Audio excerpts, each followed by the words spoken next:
cargas a través de la oración. También, hermanos, queremos recordarles que para este mes de mayo tenemos nuestra convención misionera, y quiero hacer un llamado para todas aquellas personas que les gusta cocinar. Hay hombres también que les gusta cocinar y hermanas también. Entonces, el último día, el miércoles, sería el miércoles 23, vamos a tener la cena típica internacional. Son platillos típicos de diferentes naciones. Entonces, ya tenemos más o menos como unos 15 platos típicos que ya el Ministerio de Mujeres lo está, digamos, organizando. Pero quería hacer un llamado para aquellas personas que quisieran contribuir, regalar un plato típico para esa noche del día 23 de mayo. Si usted tiene esa buena intención, ¿verdad? Solo que no vaya a traer culebras, ni monos, ni cosas, porque una vez trajeron hasta monos, ¿verdad? Trajeron gusanos del Amazonas y algunos comieron eso, cocodrilo también. Entonces, pero otra clase de plato lo puede traer. Entonces, póngase en contacto con el Ministerio de Mujeres para poder organizar este lindo evento que es nuestra convención misionera. No se nos olvide, hermanos, estar orando por nuestros misioneros. No se olvide las ofrendas misioneras que hacemos año con año para poder avanzar en esta área donde hay tanta, pero tanta necesidad.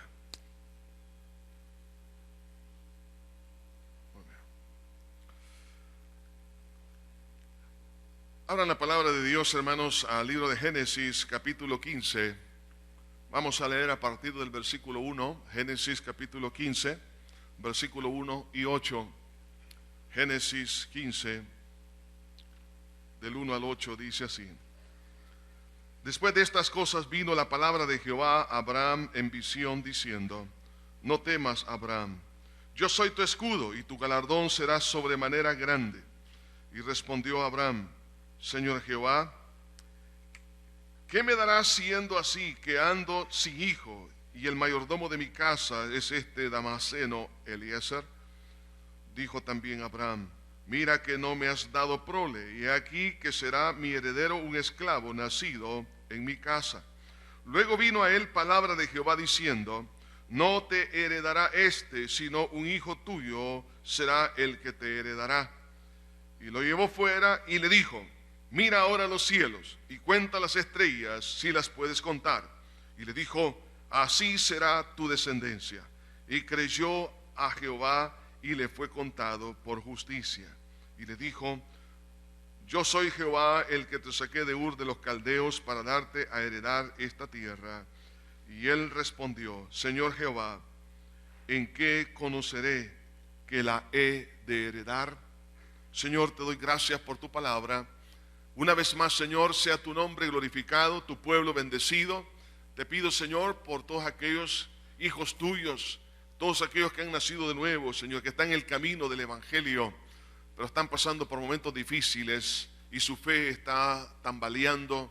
Hay mucha fragilidad, Señor, en sus convicciones por causa de la crisis, Señor, que está pasando. Mas te pido, Señor, en esta hora, para gloria de tu nombre, que tú, Señor, le hables a su corazón, que lo afirmes para gloria de tu nombre. En Cristo lo pedimos todo. Amén y amén. Yo no sé cuántos de los que estamos aquí hemos pasado momentos cuando nos hemos hecho algunas preguntas. ¿Por qué me pasa esto aún ya como cristiano? Momentos difíciles, pueden ser problemas internos, problemas externos o de cualquier otra naturaleza. Y surgen dos preguntas que vinieron al corazón y las expresó Abraham. Abraham, recuerde que estaba en la tierra prometida, en una tierra donde supuestamente no tendría que haber ningún tipo de problema. Sin embargo, se encuentra él en una situación bastante delicada, porque su sobrino Lot se había ido a vivir cerca de Sodoma y Gomorra. Sodoma y Gomorra fueron capturadas por otros reyes enemigos, y entre ellos de los cautivos estaba su sobrino y su familia, y Lot tuvo que rescatarlo. Después de ese gran rescate que Abraham operó con la ayuda del Señor, entonces Abraham, por supuesto, él estaba ahí dándole gracias a Dios, pero también perturbación porque ¿por qué suceden este tipo de cosas? Y esto es lo que algunas veces en nuestra vida uno dice, ¿por qué una enfermedad? Usted está caminando en la fe. ¿Por qué de un problema en el trabajo? ¿Por qué de este problema? ¿Por qué este problema? Entonces usted empieza a hacerse ciertos cuestionamientos y de repente la fe comienza a ser atacada. Y es ahí donde nosotros tenemos que tener dos fundamentos sólidos, muy sólidos, para poder mantenernos, hermanos, en victoria. Y es por eso que quiero hablar en esta hora bajo el tema evidencias que retroalimentan nuestra fe. ¿De dónde vamos a echar mano para que nuestra fe se fortalezca? ¿Vamos a echar mano de la ayuda humana? ¿Vamos a echar mano de nuestros recursos personales? ¿Será por programarnos en nuestra mente un positivismo que realmente nunca va a lograr lo que nos hemos propuesto? ¿Cuál va a ser, hermanos? ¿De dónde vamos a echar mano para que se fortalezca nuestra vida? Y hay dos cosas a las cuales Dios le exhorta a Abraham que eche mano. La primera de ellas es sobre el pacto y en segundo lugar sobre la evidencia interna del Espíritu Santo. Y esas son dos cosas que quiero, hermanos, que usted y yo consideremos. A lo mejor usted ha estado buscando un apoyo para no desmayar, un apoyo humano, alguien que le sostenga económicamente, que le ayude a salir de la crisis, o un problema emocional o espiritual, sea cual sea. Quiero decirle una cosa, hermanos. En el momento cuando usted se sienta gravemente atormentado porque usted no le encuentra salida a su problema, eche mano de estas dos grandes evidencias que Dios le ha dado a su vida. Hay dos preguntas que Abraham le hace a Dios. Una la encontramos en el versículo 1 que dice, versículo 2, y respondió Abraham, Señor Jehová, ¿qué me darás siendo así que ando sin hijo y el mayordomo de mi casa es ese Damaseno Eliezer? Y la otra pregunta está en el versículo 8. ¿En qué conoceré que la he de heredar? La primera pregunta tiene que ver con el propósito de las bendiciones. Abraham estaba siendo altamente bendecido en la tierra prometida. Sus riquezas empezaron a incrementarse, su ganado, su familia, todos sus siervos realmente empezó a hacerse de mucha gente, sin embargo no tenía hijos. Entonces él no encontraba ese propósito. ¿Por qué de tantas bendiciones, digamos, laterales, externas, pero no tenía la bendición que él quería? La bendición en este caso de un hijo. Probablemente usted se ha preguntado, Señor, yo sé que me estás bendiciendo en estas áreas, pero en esta que yo te he estado pidiendo, ¿por qué no me respondes? Entonces la segunda pregunta tenía que ver con la necesidad de tener una seguridad de la posesión de la tierra que estaba ya ocupada. Señor, yo necesito esa seguridad. Es por eso, hermanos, que usted y yo tenemos que echar mano de lo que Dios le dio a Abraham. Y es lo mismo para usted y para mí. Es el pacto, la seguridad de nuestra salvación. Vea qué importante, hermanos. Mire, en este conflicto de las batallas internas y externas en la tierra prometida que pasó Abraham, que viene a ser básicamente un reflejo de las batallas mentales, algunas veces emocionales, hermanos, las batallas que tenemos aquí en nuestro corazón. Y usted dice, bueno, yo tengo a Cristo, pero ¿por qué me está pasando esto? ¿Por qué vienen estos pensamientos? ¿Por qué surgen estas emociones? ¿Y por qué de estos problemas aún quizás familiares, problemas laborales? Eso es lo que pasó con Abraham. Recuerden que cuando Abraham llega a la tierra prometida, entonces tiene discordia con, o por lo menos fueron los pastores de Lot con los pastores de Abraham. Y entonces esa situación antes no había ocurrido, entonces tuvieron que separarse. Entonces vemos ahí que no solamente hubo un conflicto personal, no solo un conflicto familiar, sino un conflicto también laboral. Y usted se pregunta, pero yo como cristiano, ¿por qué estoy metido en este tipo de problemas? Y lo peor del caso, como Lot se mete en una zona peligrosa a vivir en Sodoma y Gomorra, entonces ahora tuvo Abraham que rescatarlo a Lot.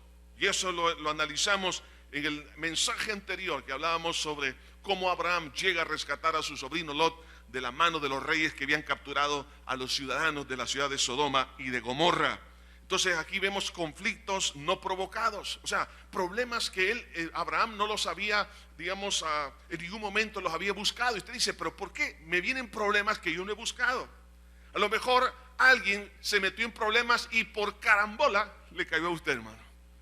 Entonces usted dice, ¿pero por qué? ¿Qué es lo que pasa? ¿Qué es lo que me está sucediendo en mi vida?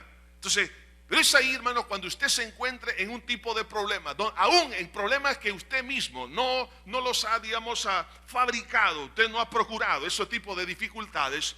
Quiero decirle una cosa, hermano. Aunque haya problemas y dificultades en su vida, en su caminar cristiano, en el camino de la fe, debe de saber una cosa, que el Señor es fiel en lo que Él ha prometido. Y hay dos cosas, hermanos, que Dios pide de nosotros para conocer el camino de esa seguridad. Dos cosas le va a pedir Dios a usted y me va a pedir a mí, como se lo pidió a Abraham. En primer lugar, la exhortación a no temer, y en segundo lugar, la invitación a creer sin evidencias físicas.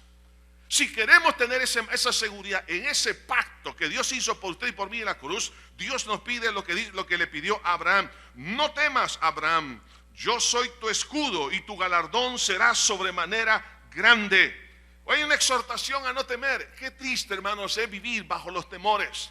El temor nos convierte, hermanos, en cobardes. El temor no nos permite desarrollarnos. El temor no nos permite tener iniciativa, no nos permite ser visionarios, no nos permite lanzarnos.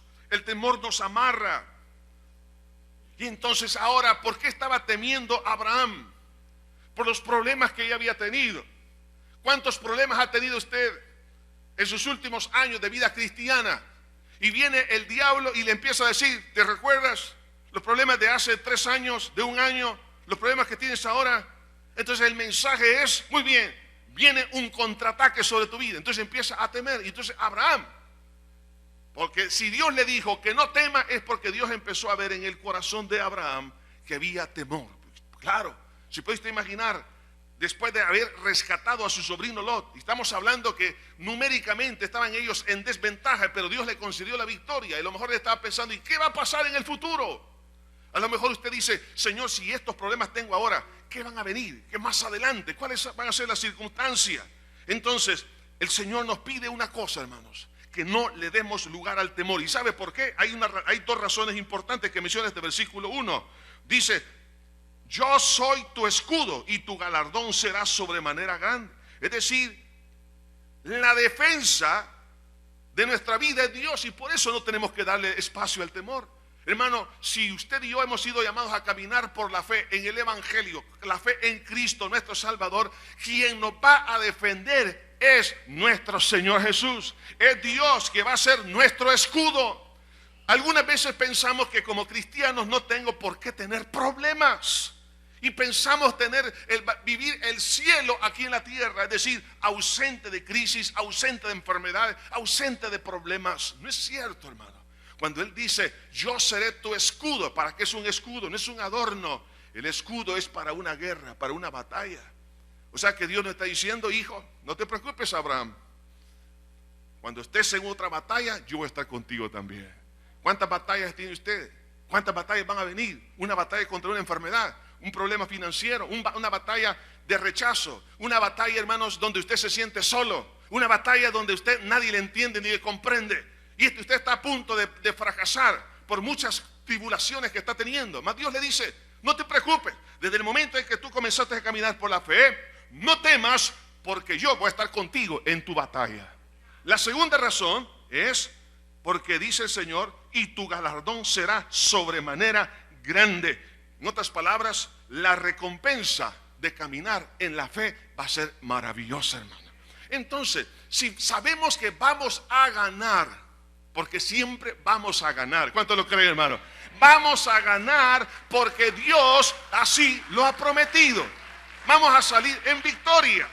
Entonces, por eso no tenemos que darle espacio al temor, porque el temor es por donde opera, hermanos, el enemigo, y la fe es por donde opera el Señor.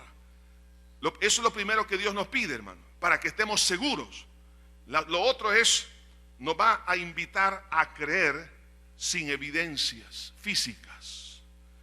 Abraham le está pidiendo, Señor, en estas 2 preguntas, Señor, no me he dado prole. O sea, yo sé que me has prometido, pero yo quiero ver algo ahorita. ¿Cuántas personas me han dicho hoy? Bueno, dicen, sí, yo tengo a Dios, pero yo quiero tener a alguien de carne y hueso. quiero hablar con alguien, quiero que alguien me entienda. Entonces, y no solo eso, sino que dice Abraham, Señor, pero yo estoy aquí en una tierra, pero esta tierra está ahorita habitada. ¿En qué voy a conocer que esto me lo vas a entregar? O sea, le está pidiendo evidencias para poder sostenerse. Entonces el Señor le invita a Abraham, fíjense bien, lo invita a que él aprenda a creer sobre las evidencias físicas. Eso es lo que Dios trata con usted y conmigo. Aprender a creer sin ver. ¿Qué le pasó a Tomás? Tomás era de esos discípulos y muchos de nosotros nos vemos así también. Si yo no meto mi mano en su costado, no creeré que él ha resucitado. Si no meto mi dedo en sus manos, no creeré.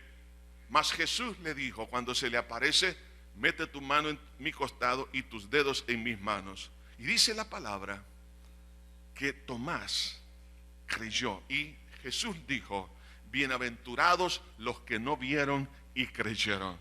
Entonces Abraham le estaba pidiendo a alguien que él pudiera ver, un hijo. Yo lo quiero tocar ya, Señor, yo creo, pero yo lo quiero tocar, Señor, para que mi fe se inspire, camine. Mas Dios le dice, no, ven para acá, Abraham, ven para acá. Y lo saca de la tienda y le muestra el cielo. Y le dice, mira las estrellas, sí. ¿Las puedes contar? No. Así será tu descendencia. Y dice el Señor aquí en su palabra, y creyó a Jehová y le fue contado por justicia. Entonces, ¿qué es lo que Dios nos está diciendo? Que tengo que aprender a creer más en su promesa, en su palabra, que en lo que yo puedo ver. Es que alguien dice, es que si yo no miro un cambio en esta persona, yo no lo voy a creer. Es que yo voy a creer que Dios sí lo puede hacer, hermano. Entonces, cuando usted, ¿y por qué algunas veces nos desanimamos, nos entristecemos? Es por cuanto nosotros no estamos viendo lo que yo quiero ver. Pero si yo lo veo a través de la palabra de Dios, le voy a creer más a la palabra que a lo que yo quiero ver. Por eso algunas veces Dios no permite que nosotros veamos en nuestro tiempo lo que estamos pidiendo, porque Él quiere que aprendamos a caminar por fe. ¿Y qué es la fe? Es la certeza de lo que se espera, la convicción de lo que no se ve. Eso tengo que tenerlo antes de que yo vea las cosas en mis manos. Pero hoy en día, hermanos, estamos cayendo en un grave problema como cristianos, que yo quiero tocar para creer. Y eso le dijo el Señor a Marta, ¿no te he dicho que si crees verás la gloria de Dios? Primero tengo que creer para ver. Pero nosotros hoy en día queremos darle la vuelta a las cosas. Quiero ver para creer, y no es cierto, hermano. Entonces Dios nos pide estas dos cosas. Primero, que no temamos, y segundo, nos invita a creer sin evidencias físicas. Entonces cuando eso se da, ¿qué es lo que pasa? Entonces vamos a aprender, hermanos, a echar mano de este tesoro maravilloso, de este fundamento de mi seguridad, que es el sacrificio de Cristo en la cruz del Calvario. ¿Por qué algunos, sabiendo que Cristo murió e hizo un pacto con usted y conmigo en la cruz, por qué no puedo echar mano de esa bendición? ¿Por qué? Porque ando temiendo y porque no camino por la fe. El temor y la falta de fe no me permite echar mano de esa bendición. Pero cuando nosotros entramos en ese caminar que Dios nos pide, entonces voy a poder mirar la grandeza de ese pacto. Entonces, ¿qué fue lo que Dios le dijo a Abraham? Mire lo que dice en el versículo 7. Fíjense, Abraham le estaba pidiendo evidencias físicas para que se inspirara la fe. Y dice el versículo 7, y le dijo, yo soy Jehová que te saqué de Ur de los Caldeos para darte a heredar esta tierra. Y él respondió, Señor Jehová, ¿en qué conoceré que he de heredar? Le dijo, tráeme una becerra de 3 años y una cabra de 3 años y un carnero de 3 años y una tórtola también y un palomino. Y tomó él todo esto y lo partió por la mitad y puso cada mitad una enfrente de la otra, mas no partió las aves. Piense bien, no le estaba dando aquí el hijo que él estaba esperando. Le estaba diciendo, mira, ¿quieres una señal? ¿Quieres una evidencia? ¿Segura? ¿Algo fuerte? Muy bien, te voy a poner aquí una evidencia. Es un pacto. En los tiempos, hermanos, de Abraham, los contratos o los pactos se celebraban de esa manera. No era a través de un abogado, no, era a través de agarrar un animal y lo partían en dos y separaban esas dos mitades. ¿Qué significaba eso? Significaba que las personas que estaban haciendo ese pacto o ese contrato, significaba que ambos tenían un 50% de responsabilidades y un 50% de beneficios. Entonces, después que ellos hacían eso, pasaban en medio de esas dos mitades. Eso era parte, digamos, la parte contractual. Estaban ya ellos como firmando ese pacto al pasar en medio de esos dos animales. Miramos en esta porción más adelante que una antorcha de fuego pasaba en medio de esas dos mitades. ¿Por qué? Porque quien estaba confirmando el pacto, Abraham, era el Dios que lo llamó de Ur de los Caldeos. Hermanos, en el nuevo pacto es diferente. En el nuevo pacto ya no se parten las dos, digamos, no se parte el animal o el sacrificio. ¿Por qué? Porque en el nuevo pacto Dios toma el 100% de responsabilidades y el 100% de los beneficios es para usted y es para mí también.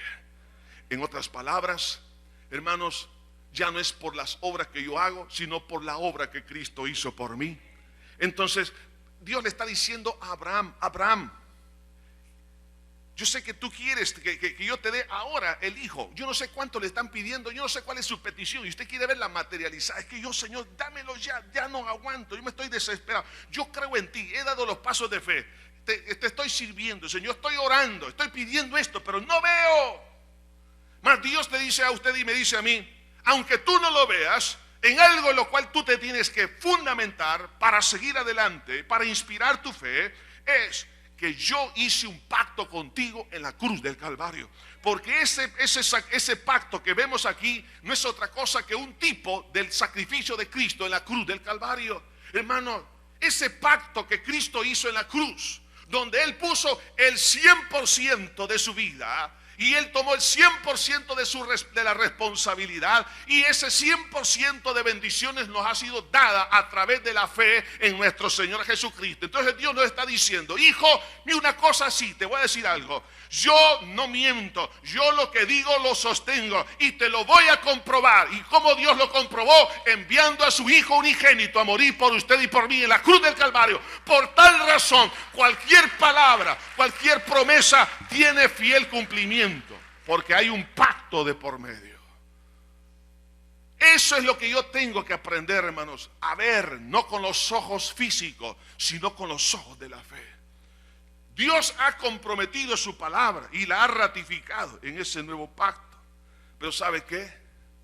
El diablo, hermanos, es tan astuto y va a tratar de desanimarnos. Mire lo que dice el versículo 11. Y descendían aves de rapiña sobre los cuerpos muertos, y Abraham las ahuyentaba. Ahí estaba ese pacto, estaban de esas dos mitades, de esos animales. Pero de repente las aves querían venir a robarse la carne, y Abraham dice, las ahuyentaba. Satanás va a tratar, hermanos, de enviar pensamientos y doctrinas de demonios para robar la confianza que usted tiene en la persona de nuestro Señor Jesucristo. ¿Cómo lo va a hacer? A través de decepciones de aquellas personas de las cuales usted tenía su confianza. Y eso el diablo le va a decir: mira, y no es este un cristiano, una cristiana, te va a decepcionar. Entonces Satanás va a decir: olvídate del pacto con Cristo. Pero ¿qué hizo Abraham? Espante esos pensamientos en el nombre de Jesús. De repente va a surgir una emoción que es contraria a la voluntad de Dios. Va a venir una emoción para robarse la confianza en ese pacto, como puede ser un aborrecimiento, un odio. ¿Qué tiene que hacer? Espántelo en el nombre de Jesús.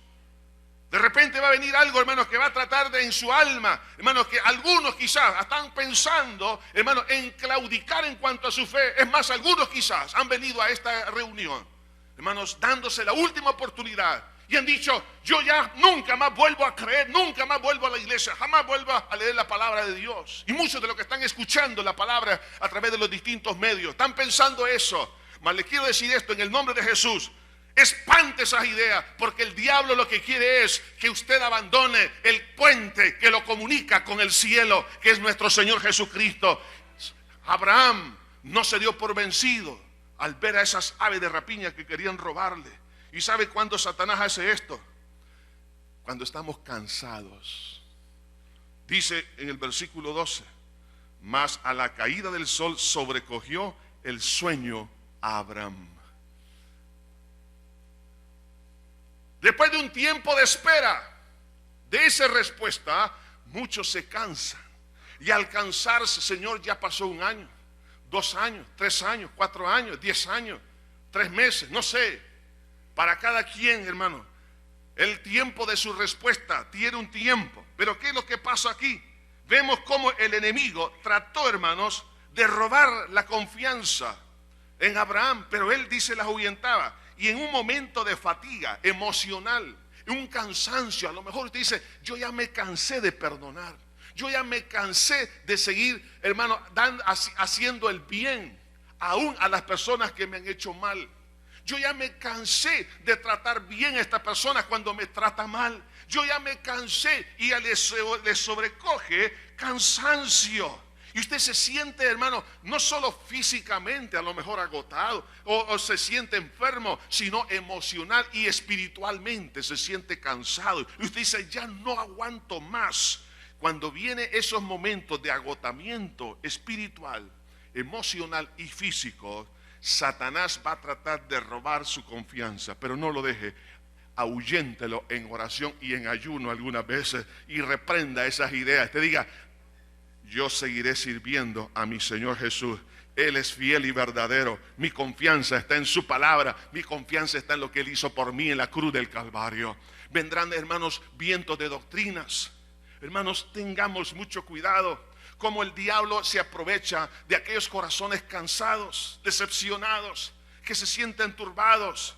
Cómo son frágiles, hermano, ante la falsa doctrina. Hermano, hoy en día, y se lo digo con toda claridad, el movimiento del ecumenismo va a tratar de robarse la confianza en el sacrificio de Cristo como único medio para poder ser salvo. ¿Y a quiénes van a ser las personas más propensas a aceptar, hermano, el poder hacer un sincretismo de las distintas clases de fe o confesiones religiosas? Esa para aquellas personas que se sienten cansados, se sienten desanimados, porque han sido frustrados, porque han puesto su confianza en el hombre, han puesto su confianza en los sistemas, y esto los cansó por los malos testimonios, por cuantas cosas que han venido. Sin embargo, hermano, usted y yo tenemos que confiar en lo que Cristo hizo en la cruz del Calvario, y la verdad no se puede vender. La verdad tiene que mantenerse firme. Hermano, es mejor soportar la peor tormenta de nuestra vida al pie de la cruz del Calvario que fuera de ella. Aguante ahí en ese lugar, hermano, en el ojo del huracán, pero siga manteniéndose firme en el Señor Jesucristo. En ese tiempo de cansancio vienen esas aves de rapiña, pero dice aquí también: y aquí que el temor de una gran oscuridad cayó sobre él. Avanzaba el tiempo. Cuando avanza el tiempo y no vemos la respuesta, se pone más oscuro. ¿Por qué tenía tanto temor Abraham? Tenía temor de que el pacto no se concretizara.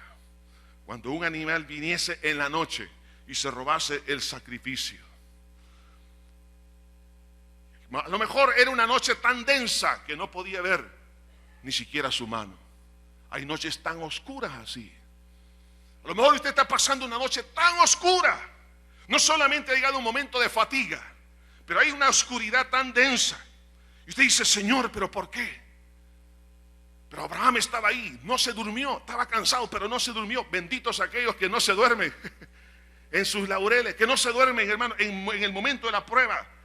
Abraham estaba cansado, pero había temor, pero ahí estaba despierto. Y entonces dice la Escritura que un temor de una gran oscuridad cayó sobre él. Satanás va a aprovechar cuando hay temor, cuando ya no sabemos qué hacer. ¿Qué iba a hacer Abraham en la noche cuando no podía ver nada? La oscuridad lo neutralizó. ¿Se ha sentido usted neutralizado algunas veces así? Cuando usted dice, ya hice todo lo que pude, ya no puedo más. En medio de la oscuridad, Abraham no se duerme, pero sí no sabía qué hacer. ¿Qué podía hacer ante un animal, una hiena, por decir algo? Otra clase de animal que viniese ahí, un leopardo, a agarrar un pedazo de carne de las que estaban ahí. No sabía por dónde iba a llegar. Hermanos, algunas veces sucede eso en la vida de muchos cristianos. Sin embargo, en medio de todo eso, viene el momento de la intervención del Espíritu Santo. Y vean lo que ocurre, versículo 13. Entonces Jehová dijo a Abraham: ten por cierto que tu descendencia, y es aquí, oiga esto, hermano, cuando usted esté pasando los momentos más oscuros de su vida, habrá palabra de Jehová en su corazón.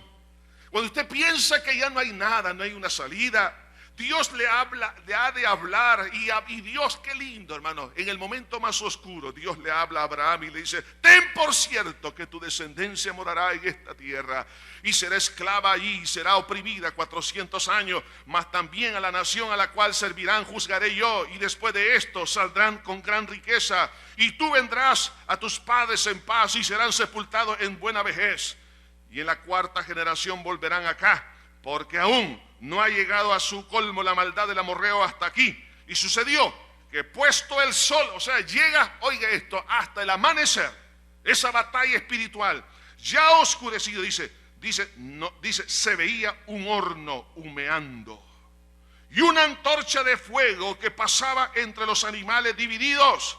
Y aquí, dice, y en aquel día hizo Jehová un pacto con Abraham diciendo: a tu descendencia daré esta tierra, desde el río de Egipto hasta el río grande, el río Éufrates. Hermano, en los momentos más difíciles, ¿qué es lo que Dios nos va a recordar? ¿Sabe qué nos va a recordar? Hijo, hija, a mí nos va a decir: si yo ya hice un pacto contigo en la cruz del Calvario, quiero que aprendas esto. En medio de la oscuridad, yo voy a estar contigo. Mi promesa sigue contigo. Mi palabra se ha de cumplir. Yo te voy a entregar lo que te he prometido, todo lo que Dios nos dio en Cristo Jesús, porque somos herederos de Dios por medio de la fe en Cristo. Él lo ha de cumplir. Entonces, hermano, aunque vengan momentos críticos, usted y yo sigamos creyéndole al Señor. Aunque no haya vacas en los corrales, aunque no haya fruto en la vid, aunque usted no vea progreso en tu trabajo, aunque lo despidan de su empleo, aunque ya pierda, hermano, toda su economía, pierda su salud, en el nombre del Señor, sosténgase, porque mayor recompensa tenemos en Cristo el Señor. El Señor tiene promesa para usted. No eche mano de sus amigos.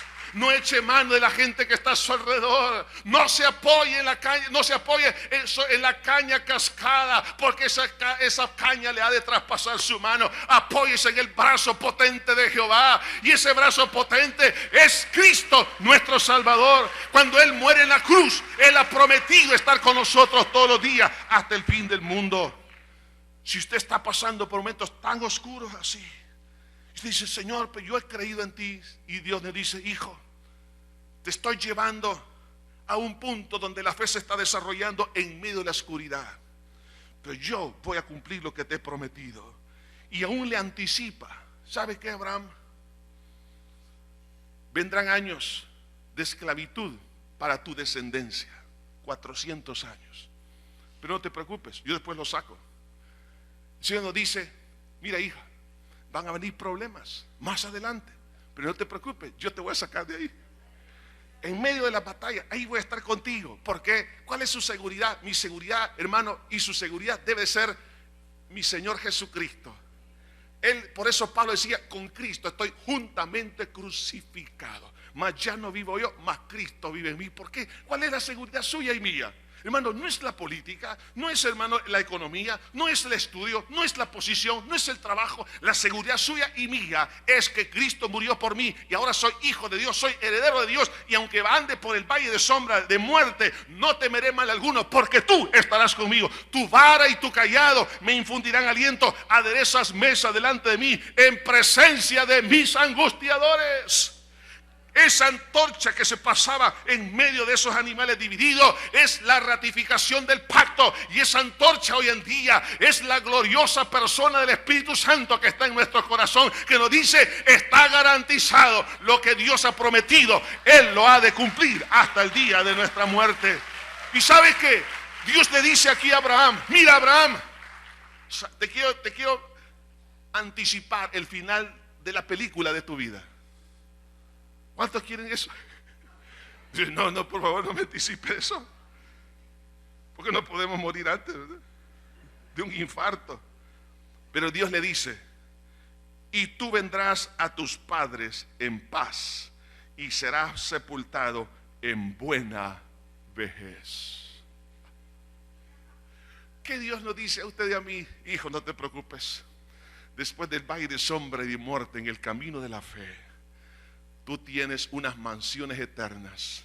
Vas a terminar tu vida en paz, no en congoja, no en tribulación, sino en seguridad. ¿Por qué? Porque Cristo es nuestra Pascua. Cristo es, hermano, nuestra victoria. Ahora, cuando ocurran, hermanos, esos momentos así difíciles, usted debe de saber también esto: que en ese pacto, no solamente Dios promete su fidelidad en medio de la oscuridad, como se lo está mostrando aquí a Abraham, y nos muestra a usted y a mí, nos está diciendo: van a haber tormentas. Jesús le dijo a los discípulos: pasemos al otro lado. Pero cuando iban de camino, se levanta una gran tempestad. ¿Se da cuenta? Pero Jesús está en la barca, no estamos solos. Entonces, cuando estamos en esa posición,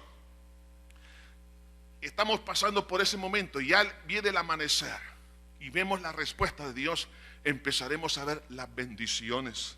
Y entonces el Señor le dice: y después de esto saldrán con gran riqueza. ¿Después de qué? Después del momento de la prueba, tu descendencia Abraham saldrá con gran riqueza. Es decir, esas riquezas espirituales que tenemos en Cristo, hermanos, las vamos a empezar a disfrutar. ¿Y cómo las disfrutamos? En el nombre del Señor empezamos a pedir y a reclamar esa riqueza. Jesús lo dijo allá en Juan capítulo 14. Juan capítulo 14, en el versículo 13 y 14 dice: y todo lo que pidieres al Padre en mi nombre, lo haré, para que el Padre sea glorificado en el Hijo. Si algo pidieres en mi nombre, yo lo haré. Entonces, ¿qué tengo que hacer? En oración, empezar a reclamar, empezar a pedir. Y lo que pidamos en el nombre del Señor, Él lo va a hacer. Gloria a Dios, hermano. Hay respuesta. Hay respuesta. Por eso, hermano, Cristo nuestro Señor en la cruz del Calvario es nuestra seguridad. Eso es más seguro, porque estoy hablando de un hecho, algo concreto. No estamos hablando de una ilusión, de una idea. Cristo murió en la cruz del Calvario. Físicamente su cuerpo fue entregado por usted y por mí. Y si Cristo murió por mí y Dios entregó lo más preciado del cielo, ¿cómo no nos ha de dar las demás cosas? Dice la Biblia.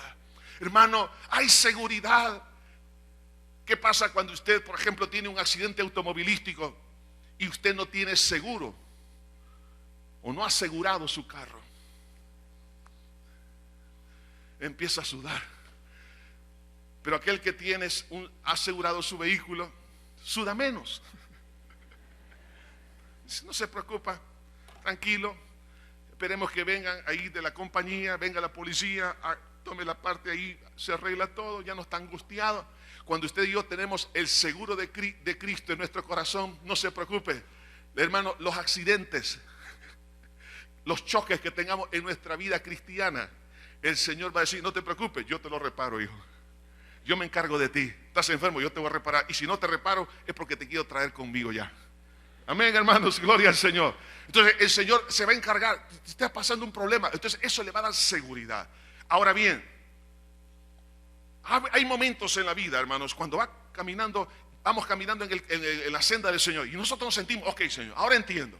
Oh, gracias, Señor, me has ayudado a entender que aún en las pruebas, aunque yo esté en el nuevo pacto contigo, habrá dificultades, pero tú me vas a bendecir y ya me has dado, Señor, promesa sobre mi futuro.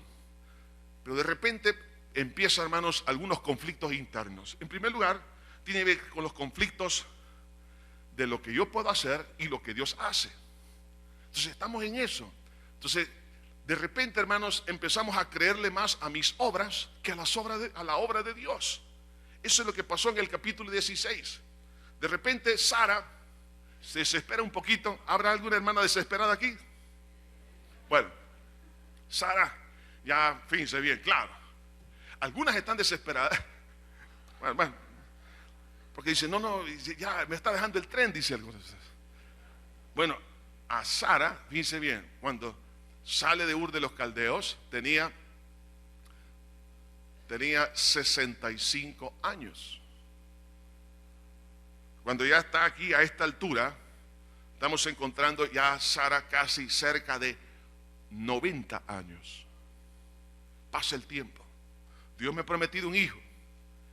Me imagino que cada vez que ella se veía, su piel se miraba en los espejos rústicos de aquel entonces, un poco más de arrugas, ya el caminar y todo lo demás se va cierto. Entonces ella se desesperó un poquito. Entonces, pero ella sí, seguía creyendo, pero dijo, a lo mejor Dios necesita una ayuda. ¿Cuántos le han ayudado a Dios? Entonces dije, yo sé que Dios es fiel, pero probablemente se va a materializar, porque eso es lo que siempre estamos pensando, en materializar las cosas. Entonces, a lo mejor será de esta manera, y le voy a explicar esto, hermanos. Nosotros cuando leemos el caso, cuando Sara le dice a Abraham, mira, allégate a mi sierva, lo vemos desde nuestra cultura, lo vemos como algo muy, muy, muy feo, porque se ve como una poligamia, como un adulterio, como una cosa así. Pero para eso necesitamos transportarnos un poquito. Ahora vamos a hacer un viaje, ¿está bien, hermanos? Vamos a hacer un viaje y nos vamos a ir allá, a la tierra de Mesopotamia, a todas estas áreas, las costumbres. Entonces, en aquel entonces, cuando había una pareja que no podía tener hijos, entonces podían hacer uso de una sierva, podemos decirlo, como un vientre adoptivo, para que viniese un hijo. Y ese hijo, o ese niño que iba a nacer, o esa niña, sería de esa pareja que estaba esperando ese hijo. Entonces Sara, aplicando la costumbre de la adopción, estoy hablando del sistema de adopción de aquel entonces, que era eso. Ok, te voy a dar a mi sierva Agar, allégate a ella, y cuando la mujer iba a dar a luz, no daba a luz en un canapé, como hoy en día, ni con enfermeras, no, sino que la que iba a adoptar ese niño se sentaba, y la mujer embarazada se sentaba sobre sus piernas y la abrazaba. Esa era ya una ceremonia de adopción. Y el niño al nacer no era de la madre que dio a luz, sino de la madre, de la mujer que estaba abrazando a esa mujer que estaba dando a luz. Entonces, ese sistema de adopción lo aplicó para ayudarle a Dios, supuestamente. Entonces, mas Dios ya le había dicho a Abraham que no era así. ¿A cuánto Dios nos ha dicho cómo va a ser la forma en que Él va a operar? Pero nosotros desesperadamente queremos, hermanos, hacer algo. Entonces, mire, dice el capítulo 16, versículo 1. Sarai, mujer de Abraham, no le daba hijos, y ella tenía una sierva egipcia que se llamaba Agar.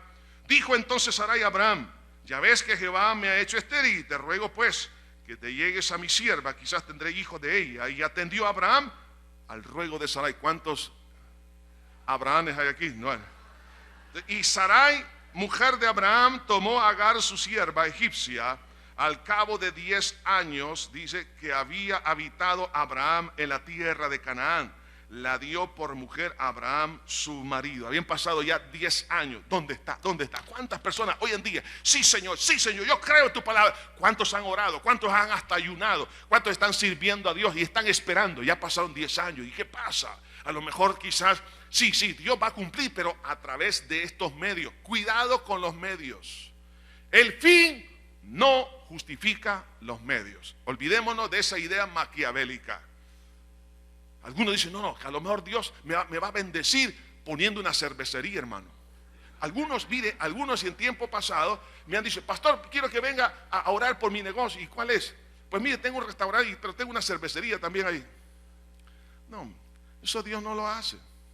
Si Dios nos va a bendecir, nos va a bendecir siempre ubicándonos o canalizando a través de lo que es justo y agradable delante de sus ojos. Entonces, ahora vemos aquí a Sara tratando de encontrar una estrategia, un vehículo para poder ayudar a Dios. ¿Y qué pasa? Y dice la Biblia, y la dio por mujer a Abraham su marido, y él se llegó a Agar, la cual concibió, y cuando vio que había concebido, miraba con desprecio a su señora. Correcto, eso es lo que tiene que suceder. Tarde o temprano, aquellos medios con los cuales nosotros estamos tratando de que la voluntad de Dios se haga en nuestra vida y que no es el medio adecuado, nos va a llevar a una frustración. Cuando esta mujer queda embarazada, miraba de menos a Sarai. Me imagino que le enseñaba la pancita.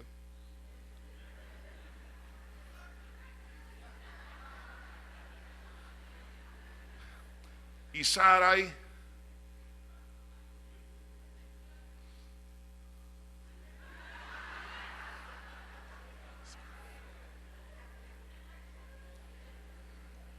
decía así y miraba que no había nada. Decía, Señor, ¿qué pasó? ¿Qué pasó aquí? Me falló el proyecto. Y le voy a decir esto. Hace unos años atrás encontraba en los Estados Unidos y escuché a un predicador que dijo por televisión: Dios me ha dicho que me va a matar si no puedo recaudar 8 millones de dólares. Yo dije, ¿cómo? Dios no puede mandar a decir eso. Y él estaba pidiendo 8 millones porque se necesitaba pagar no sé si era la terminación o, digamos, el funcionamiento de un hospital. Entonces, claro, la gente dio dinero y todo lo demás. Pero 1 o 2 años después tuvieron que vender ese hospital. ¿Por qué? Aunque era un buen proyecto, pero no era el proyecto que Dios le había dado a él. Por favor, hermano, no nos metamos en proyectos que no son de Dios. A lo mejor ese proyecto Dios lo tenía para otra persona, otra organización.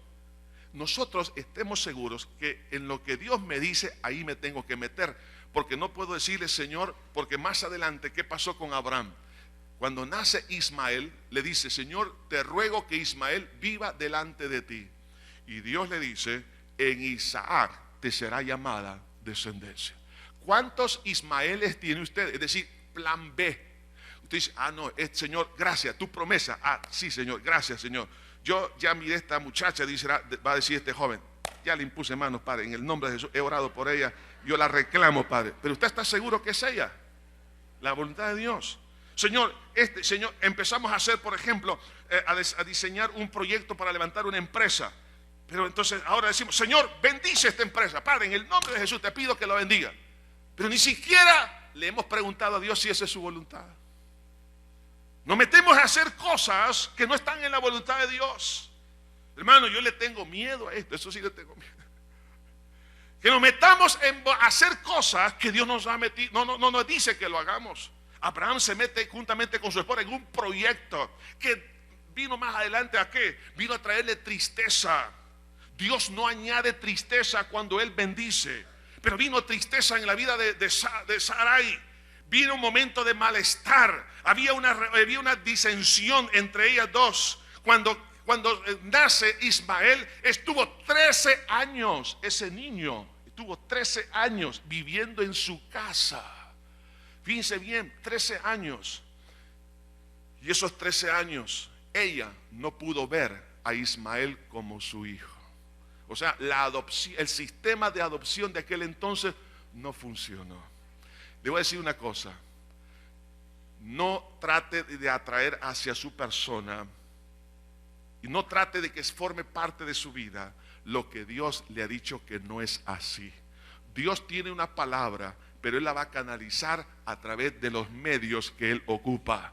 Y entonces Dios le dice a Abraham, no, ¿sabes qué? El hijo que yo te voy a dar a ti, y Sarai, el hijo que te voy a dar a ti, es un hijo que va a nacer de un milagro, porque yo voy a abrir el vientre de Sarai. Yo le voy a quitar la esterilidad. ¿Por qué Dios esperó, hermano, hasta que Sarai tenía, hermano, 90 años? ¿Por qué esperó hasta que Abraham tenía 100 años? Yo creo que, mire, perdóneme, pero yo creo que Dios tiene un humor tan bonito, porque quería celebrar los 100 años de Abraham. Entonces, ahora nace un niño a los 100 años. ¿Se puede imaginar el gozo y la alegría a los 100 años? Psst. ¡Qué bárbaro, Señor! ¡Qué belleza! ¡Qué grande, Señor! ¡Ay, qué! Yo imagino que Abraham vivía dándole gracias, gracias. Y veía al muchacho, ¡oh, gracias a este milagro! Y el más grande, otro milagro. Señor, mi cuerpo todavía funciona. Gracias, Señor, también. Entonces ahí las cosas empezaron. Entonces el amor hacia Dios, la fe hacia Dios se incrementó. Porque Dios todavía no le ha dado lo que usted espera. Es porque Dios quiere que nos enamoremos grandemente de Él y pongamos nuestra confianza en nuestro Señor Jesucristo. Qué lindo es el Señor. Pero eso necesita, hermano. Mire, va a venir en el camino de la fe. De repente vamos a querer meter la cuchara. No metamos la cuchara, hermano. No la hagamos.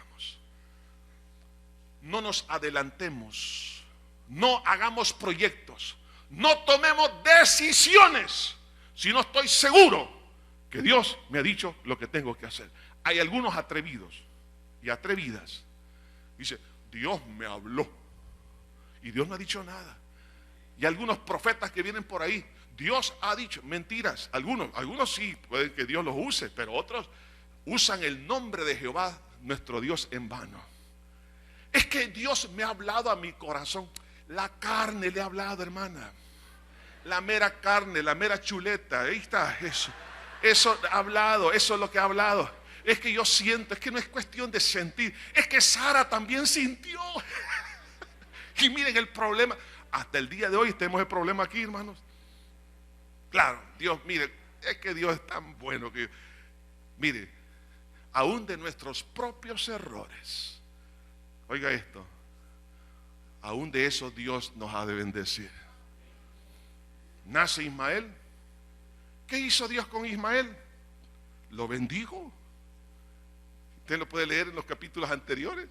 ¿Y quién es Ismael? El padre de la nación árabe. ¿No son bendecidos los árabes? Los judíos no son bendecidos.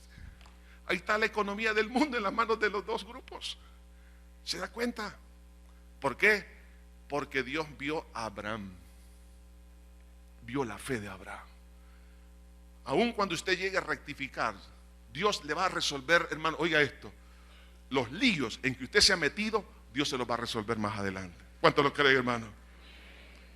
Por eso murió Abraham lleno de paz y de años. Porque él vio, gracias, Señor. Vi tu palabra. Me metí en un lío, Señor, pero aún de este tú me sacaste, Señor. Habrá alguien aquí que se ha metido en un problema serio. Te dice, no sé qué va a pasar. No te preocupes, pídele perdón a Dios. Limpia, deja que la sangre de Cristo te limpie y Dios te va a encaminar.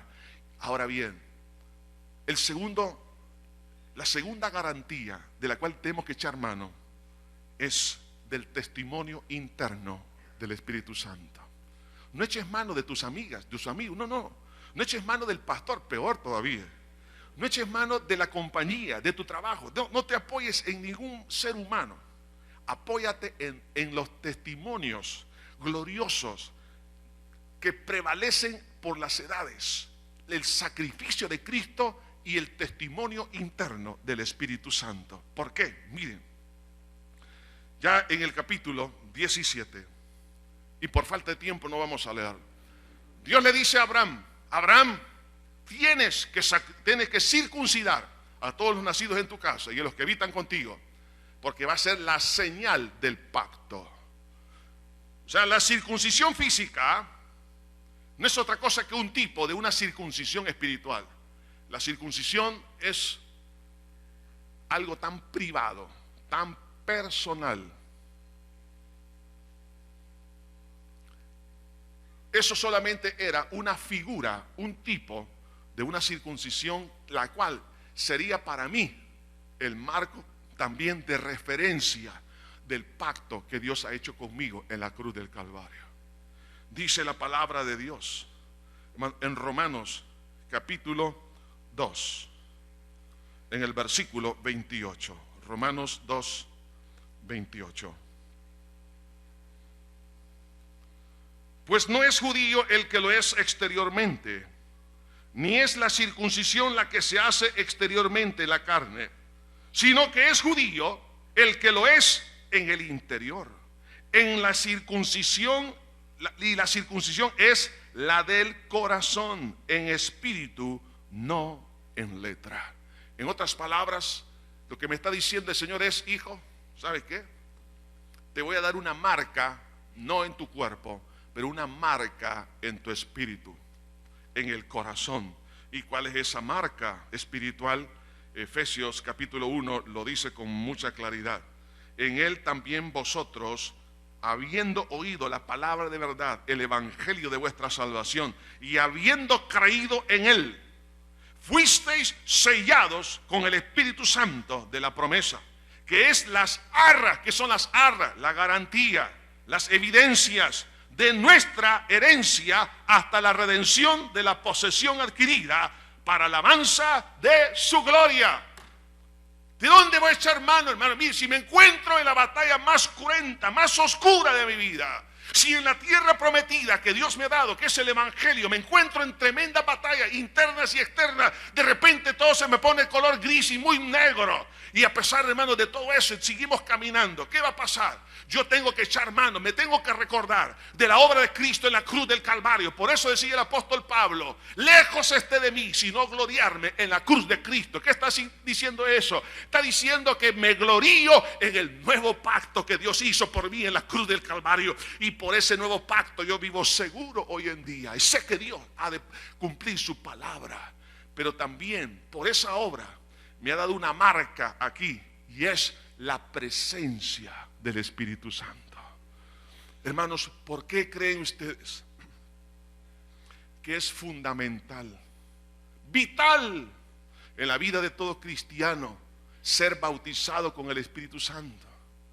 Porque sale a luz con mayor fuerza y evidencia la presencia del Espíritu Santo en mi vida cuando hablo en otras lenguas. Le voy a decir, hermanos, te lo testifico. Cuando he pasado momentos sumamente difíciles y estoy hablando en lenguas, en ese momento digo: Señor, gracias, tu Espíritu está conmigo. ¿Cuántos se han sentido solos en sus batallas? Pero cuando el Espíritu Santo está ahí, sigue adelante, sigue adelante. Como que el Espíritu Santo me dice: sigue, sigue, adelante, avanza un poco más, adelante. La presencia, ese sello, esa marca espiritual me da a mí la garantía de qué cosa. Es la garantía de que voy a terminar mi carrera con gozo y el ministerio que recibí por parte del Señor. Entonces, hermano, ¿por qué voy a andar con temor? Entonces se ha de cumplir lo que dice la palabra en Romanos capítulo 8. Entonces vamos a entrar en una dimensión de un nivel de seguridad. Y lo voy a decir con mucha claridad. Hermanos, lo puedo percibir, lo puedo estar oliendo, si lo digo con sinceridad. Hermanos, vienen días difíciles para la iglesia cristiana, para la iglesia nacida de nuevo. Vienen momentos cuando usted va a tener que pasar por momentos difíciles, que por causa de su fe no lo van a recibir en su trabajo, que va a ser marginado porque usted ha conocido a Cristo. El mundo ha de aborrecer lo que no es de este mundo, y como usted y yo no somos de este mundo, va a ser aborrecido por causa del Señor. Habrá tribulación, vendrán momentos, hermanos, cuando muchos cristianos, hermanos, van a empezar a sufrir persecución como en otras partes de la tierra hoy en día. Hay persecución, pero nosotros aquí estamos muy tranquilos. ¿Sabe qué? Vienen momentos así. ¿De dónde va a echar mano usted para sentirse seguro? Recuerde, Cristo, nuestro fiel y verdadero, muere en la cruz del Calvario, pero ese nombre fiel y verdadero lo trae escrito en su muslo cuando Cristo venga en gloria. Así dice la palabra, y traen un nombre escrito en su muslo, hablando ahí figurativamente. Su nombre es fiel y verdadero. Jesús nos dijo: sé fiel hasta la muerte y yo te daré la corona de la vida. ¿De dónde va a echar mano? De la evidencia que el Espíritu Santo está en su corazón. Hay algunos que echan mano de qué cosa, de la prosperidad. Olvídese de eso, por favor. Ah, es que sí, yo soy un cristiano de éxito porque tengo dinero. ¿Qué tal si el dinero se le acaba, la salud se le acaba? ¿De dónde ves, hermano? Nuestra seguridad está en la marca espiritual de gloria del Espíritu Santo en nuestra vida. Entonces, cuando nosotros echemos mano de esas evidencias, vamos a decir como el apóstol Pablo: ¿quién es el que me condenará? Cristo es el que murió, más aún el que también resucitó, el que además está a la diestra de Dios, el que también intercede por nosotros. ¿Quién nos separará del amor de Cristo? ¿Tribulación o angustia, persecución o hambre o desnudez o peligro o espada? Como está escrito: por causa de ti somos muertos todo el tiempo, somos contados como ovejas de matadero. Hermano, le voy a decir una cosa: vendrá el momento cuando la iglesia va a ser contada como ovejas al matadero. Antes, en todas estas cosas, somos más que vencedores por medio de aquel que nos amó. ¿A dónde nos amó? En la cruz del Calvario.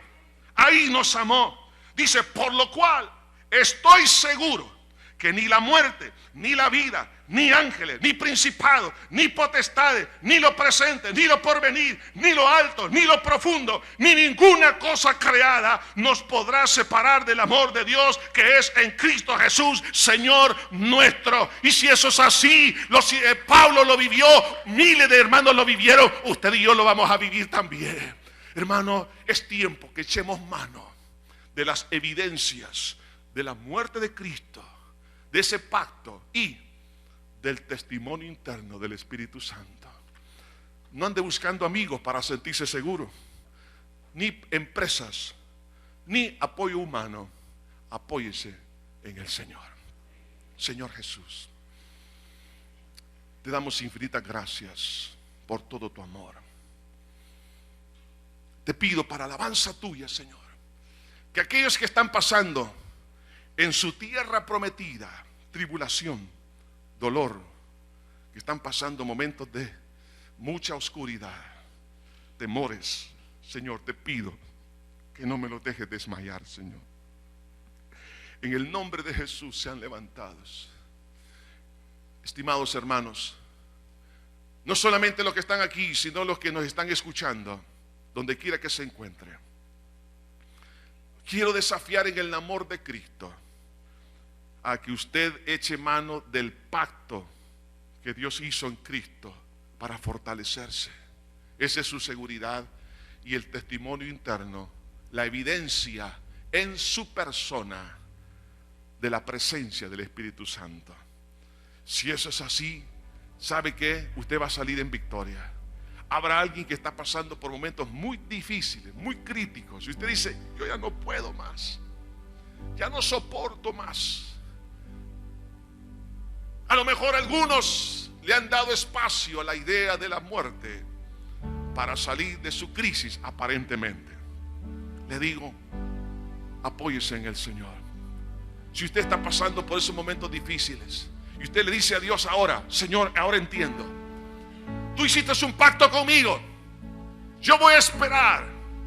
Yo sé que un día de esto, Señor, tu antorcha ha de pasar y me va a confirmar todo lo que tú me has prometido. Yo sé, Señor, que las riquezas espirituales que yo necesito ahora me las vas a empezar a entregar. Vas a empezar a hacer la obra, los milagros.